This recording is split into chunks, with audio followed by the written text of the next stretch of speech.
যৌন উত্তেজক বড়ি আপনার উপকারের জায়গায় ক্ষতির কারণ হতে পারে, এটা আপনি জানেন কি? নানান রকমের যৌন উত্তেজক বড়ি মার্কেটে পাওয়া যায়।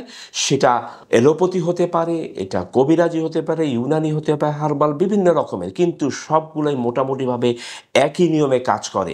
কিন্তু আপনাকে জানতে হবে এটা সবার জন্য সবটা অ্যাপ্রোপ্রিয়েট কিনা।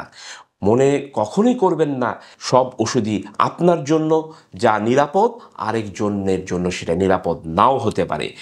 এমনকি আমাদের একটা প্র্যাকটিস আছে যে আমার একটা ফ্রেন্ড এই ওষুধটা খেয়ে উপকার পাচ্ছে, আমি এটা খেয়ে নেই। অথবা দেখা যাচ্ছে ফার্মেসির লোকের কাছ থেকে আমরা একটু জিজ্ঞেস করে একটা ওষুধ কিনে নিয়ে খেয়ে নিলাম।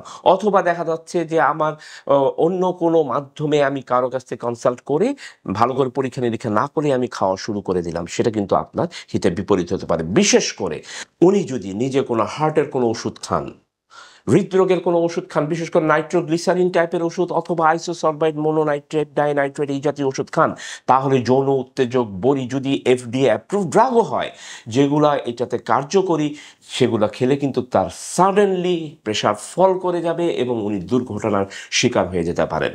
সুতরাং এরকম অবস্থায় যেন আপনারা না পড়েন, নিজের থেকেই কখনো এই ধরনের ওষুধ খেয়ে বিপদে পড়তে যাবেন না। অনেক সময় দেখবেন যে আপনি এমন কিছু ওষুধ খাচ্ছেন যেগুলো আপনার যৌন উত্তেজনা কমিয়ে ফেলছে। যেমন কিছু ঘুমের ওষুধ দীর্ঘদিন ধরে খাচ্ছেন, সেটা কিন্তু যৌন উত্তেজনা কমিয়ে ফেলতে পারে। আপনি কিছু প্রেশারের ওষুধ খাচ্ছেন, যেই প্রেশারের ওষুধগুলো বিটা ব্লকার গ্রুপের ওষুধ, মাইগ্রেনের ওষুধ, যেগুলা আপনাকে প্রেশার কমায় দিবে ঠিকই, কিন্তু আবার যৌন উত্তেজনাও কমিয়ে দিতে পারে। আমরা এটা চেঞ্জ করে অন্য ওষুধে যেতে পারি। আপনি কিছু কোলেস্টেরল কমানোর ওষুধ, স্ট্যাটিন গ্রুপের ওষুধ, এগুলো খেলেও কিন্তু যৌন উত্তেজনা অনেক সময় কমে যায়। আপনি খাচ্ছেন কিছু অ্যাংজাইটির ওষুধ অথবা ডিপ্রেশনের ওষুধ, যেগুলো আপনার ডিপ্রেশনে কাজ করবে, অ্যাংজাইটি টেনশনে কাজ করবে, তো সেটাও কিন্তু যৌন উত্তেজনা কমিয়ে দিতে পারে।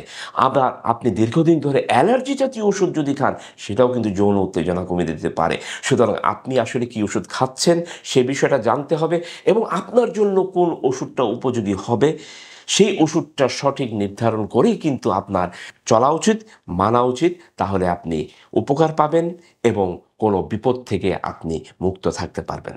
ধন্যবাদ।